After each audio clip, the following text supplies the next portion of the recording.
आप सोचते रहिएगा कि वो करेगा, वो करेगा, वो करेगा, दूसरे पे भरोसा करके तो ऐसा नहीं चलेगा। आप पर्सनली स्टार्ट कीजिए और आपके जो भी साथीगण है उसको इसके लिए प्रेरित कीजिए और आपस में शेयर कीजिए। देखिए इसका प्रभाव तुरंत आपको दिखेगा।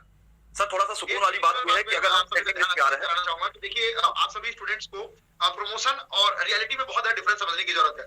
अभी आप सभी को ध्यान होगा, कल या परसों की मैं घटना बता रहा हूँ। किसी एक रेलवे के टीटी के द्वारा किसी पैसेंजर को थप्पड़ मारा गया। तो ये जो वीडियो है ये वायरल हो गया। वायरल होने के बाद ये वीडियो रेलवे मंत्री जी तक भी पहुंची।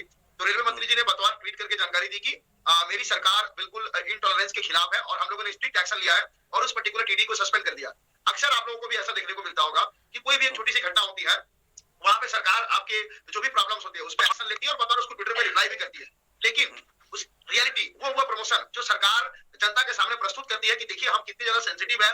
एक पर्टिकुलर बंदा सनोज कुमार को भी कोई प्रॉब्लम हुआ तो सनोज कुमार के प्रॉब्लम को केवल एक ट्वीट करने के कारण हमने सनोज कुमार के प्रॉब्लम को इमीडिएट रिजॉल्व किया।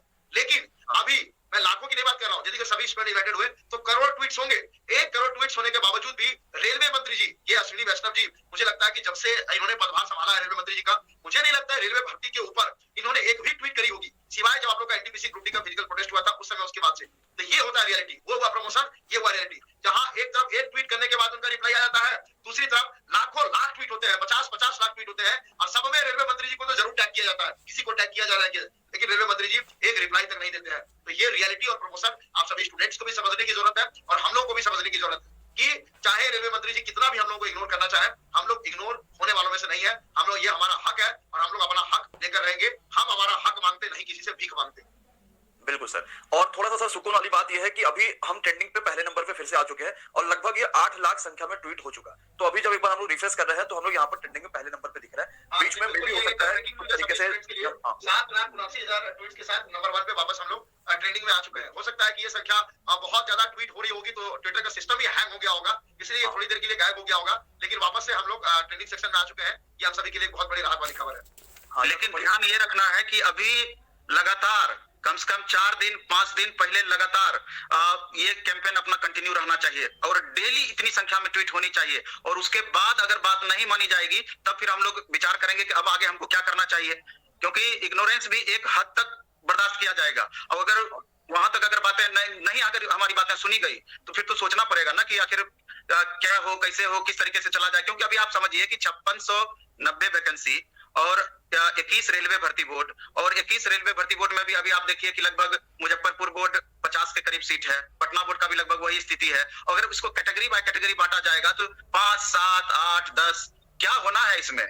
और बच्चे अपनी जवानी बर्बाद कर दिए। समझिए कि बहुत सारे ऐसे स्टूडेंट हैं कि 2018 में उनका नहीं हुआ, वो इस आशा में थे कि 1 नंबर से 2 नंबर से 5 नंबर से नहीं हुआ है तो अगली वैकेंसी में हमको मौका निश्चित रूप से मिलेगा। उस अनुसार खुद को तैयार कर रहे थे, लगातार मेहनत कर रहे थे और हजारों लाखों ऐसे अभ्यर्थी हैं कि लगातार इसी भरोसे, क्योंकि ऐसा इसका पैटर्न है रेलवे का कि मैक्सिमम बच्चे इससे आकर्षित होते हैं, क्योंकि बहुत बच्चों को इंग्लिश लेकर के प्रॉब्लम होता है जिसके कारण वो एसएससी का या दूसरे एग्जाम्स की तैयारी नहीं करते हैं। और रेलवे में मैक्सिमम वैसे बच्चे तैयारी करते हैं जो मध्यम वर्गीय भी नहीं आप भी बोलिएगा क्योंकि उसका रेंज बहुत ऊपर चला गया, निम्न मध्यम वर्गीय या लोअर फैमिली के बच्चे ज्यादा से ज्यादा बिलोंग करते हैं जो कि बहुत कष्ट से 2 जून की रोटी का व्यवस्था करते हैं और बहुत गार्जियन वैसे हैं कि अपना कितना भी कष्ट में रहे लेकिन वो एक सरकारी जॉब के माध्यम से अपने बच्चे के भविष्य को बेहतर तय करना चाहते हैं। तो बहुत त्याग करके बच्चों को उस लायक बनाने का कोशिश करते हैं, लेकिन उसके त्याग पर पानी फिर जाता है जब इस तरह की परिस्थितियां आती है। तो इस बात को निश्चित रूप से समझने की जरूरत है। पता नहीं गवर्नमेंट को ये बात क्यों नहीं समझ में आती है, सरकार को ये बात क्यों नहीं समझ में आती है कि इतने बड़े यूथ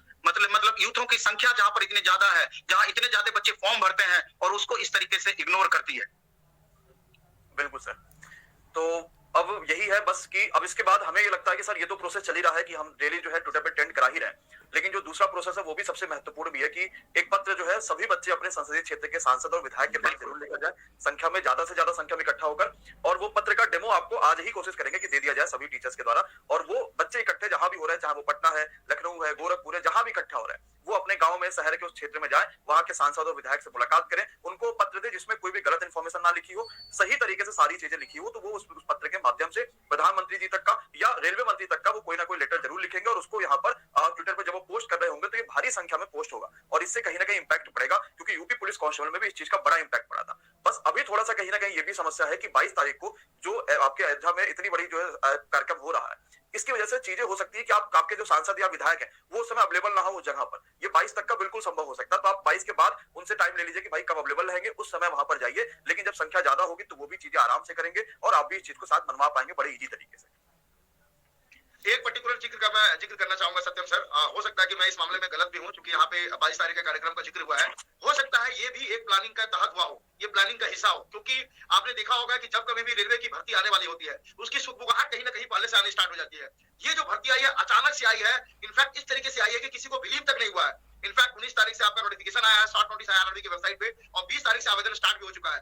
हो सकता है कि ये 22 तारीख को ध्यान में रख करके किया गया हो कि चूंकि 22 तारीख को हो सकता है कि सभी स्टूडेंट्स भी राममय माहौल में हो जाएंगे और अपनी लड़ाई को लड़ना भूल जाएंगे और वे अपने हक की बात नहीं करेंगे। लेकिन आप सभी स्टूडेंट्स को बता देना है कि चाहे मुद्दा चाहे कुछ भी हो, हम लोग अपने हक की लड़ाई कल भी लड़ रहे थे, आज भी लड़ रहे हैं और मरते दम तक लड़ेंगे जब तक हमारी मांगे पूरी नहीं हो जाती है। तो ये जो भी 22 तारीख का कार्यक्रम है, इससे आप सभी स्टूडेंट्स को बहुत ज्यादा डिफरेंट नहीं पड़ना चाहिए।